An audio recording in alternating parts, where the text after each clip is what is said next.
జంగారెడ్డిగూడెంలోని పలు ప్రాంతాలు చలనచిత్ర నిర్మాణానికి అనువుగా ఉంటాయని పలువురు ప్రముఖులు అభిప్రాయపడ్డారు.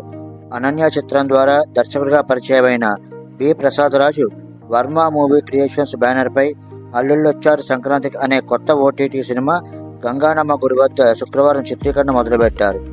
నూతన నటీనటులపైన స్థానిక ZPTC member Olnati Babji clap కొట్టగా తెలుగుదేశం పార్టీ సీనియర్ నాయకుడు Venumarthi Ramkumar camera switch on చేశారు.